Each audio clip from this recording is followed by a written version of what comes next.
আমাদের যে স্টাম্প ছিল, স্টাম্পটা এখান থেকে নিছে, স্টাম্প নিয়ে তাদের সবাইকে লাইনে দাঁড় করিয়ে কান ধরে উঠবোস করাইছে। তার কি কাজ এখানে এই বাচ্চাদেরকে কান ধরে উঠবোস করানো? আইন হাতে তুলে নেওয়ার কোনো ম্যান্ডেট শিক্ষার্থীরা আমাদেরকে দেয়নি। এটা আমাদের দায়িত্ব নয়, এটা আমাদের কর্তব্য নয়। আশা রাখবো সর্বমিত্র চাকমা এটা ভুল স্বীকার করে ক্ষমা চাবেন। ওই দিন আসলে 6 জানুয়ারি 2026 সালে আমরা ক্রিকেট প্র্যাকটিস করতেছিলাম মাঠে, সেন্ট্রাল ফিল্ডে। এখন সেন্ট্রাল ফিল্ডের একটা সাইড আছে, আপনি ওই পিছনের সাইডে বালিযুক্ত একটা স্থান, যেখানে আসলে প্র্যাকটিসের মতো অবস্থা নাই, কেউ খেলাধুলাও করে না। তা কিছু বহিরাগত যারা আমাদের হাবির আশেপাশেই থাকে, বয়স খুবই কম, যেগুলো 8-9 বছরের ছেলেমেয়েও আছে, আবার 15-16 বছরের ছেলেমেয়েরাও আছে, ছেলেরা সরি। এখন তারা ফুটবল খেলতেছিল। সর্বমিত্র দাদা এসে প্রথমে আমরা প্র্যাকটিস করতেছিলাম, আমাদের যে স্টাম্প ছিল, স্টাম্পটা এখান থেকে নিছে, স্টাম্প নিয়ে তাদের সবাইকে লাইনে দাঁড় করিয়ে কান ধরে উঠবোস করাইছে। এই যে একটি ঘৃণ্য কাজ করেছে, আসলে এরকম ছোটো একটা বাচ্চাদের মানবাধিকার, তাদের যে একটা আত্মসম্মান, এই বাচ্চাকে আপনি কী শেখাবেন? তাদের অপরাধ কী? তারা খেলতেছিল, তাদেরকে কি মানা করা যেত না এমনি?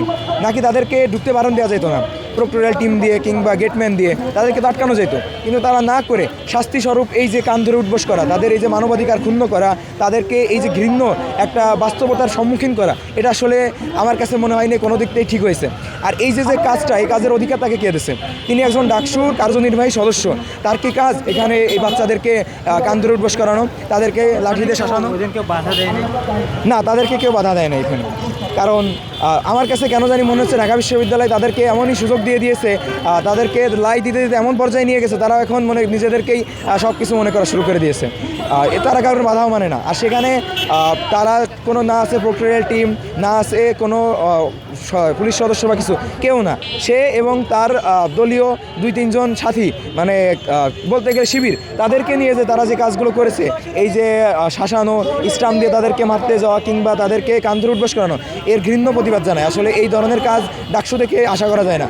এই বাচ্চাদের মানসিক যে একটা দুর্বলতাকে আঘাত করা হয়েছে, এই আঘাতের আমরা সম্পূর্ণ বিরোধী। দেখুন, এটি অত্যন্ত নিন্দনীয় একটি কাজ হয়েছে। শিক্ষার্থীরা আমাদেরকে নির্বাচিত করেছে, শিক্ষার্থীদের যে ম্যান্ডেটগুলো রয়েছে, যে চাহিদাগুলো রয়েছে, যে কথাগুলো রয়েছে, যে প্রশ্নগুলো রয়েছে, সেগুলো যথাযথ কর্তৃপক্ষ বরাবর উপস্থাপন করার জন্য। সেটি হতে পারে বিশ্ববিদ্যালয় প্রশাসন, ভিসি, প্রভিসি, হতে পারে প্রক্টোরিয়াল বডি, এমনকি প্রয়োজন সাপেক্ষ হতে পারে শাহবাগ থানা বা পুলিশ প্রশাসন।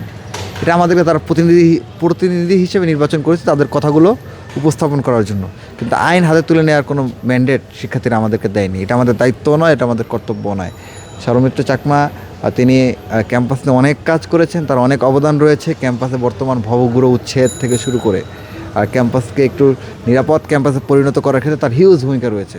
এবং বিশেষ করে আপনারা দেখেন রিসেন্টলি যে সরস্বতী পুজো হয়েছে, সেখানে তার অক্লান্ত পরিশ্রমে এবং ডাক্তার সাদিক কায়েমের অপরিসীম ভূমিকার কারণে মেয়েদের হলগুলোতে 5টা হলে পূজা মণ্ডপের জন্য 1 লক্ষ টাকা করে এবং জগন্নাথ হলের জন্য 1 লক্ষ টাকা করে, টোটাল 6 লক্ষ টাকার একটা অনুদান তারা ধর্ম মন্ত্রণালয়ের মাধ্যমে ব্যবস্থা করে দিয়েছেন।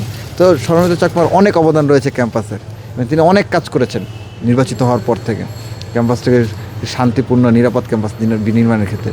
কিন্তু যে বিষয়টি সামনে এসেছে সেটি সম্পূর্ণ অনভিপ্রেত, এটি কোনোভাবেই গ্রহণযোগ্য আচরণ হতে পারে না।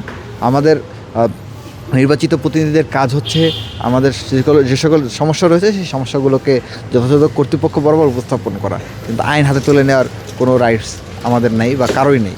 এটি যেই ঘটনাটি ঘটেছে, যে লাঠি হাতে যে যাদেরকে কান ধরে উঠবাস করানোর ঘটনা ঘটেছে, আমি এর তীব্র নিন্দা এবং প্রতিবাদ জানাই। আমি আশা রাখবো সৌমিত্র চাকমা এটা ভুল স্বীকার করে ক্ষমা চাবেন এবং তিনি এই ধরনের কার্যক্রম থেকেও ভবিষ্যতে নিজেকে বিরত রাখবেন।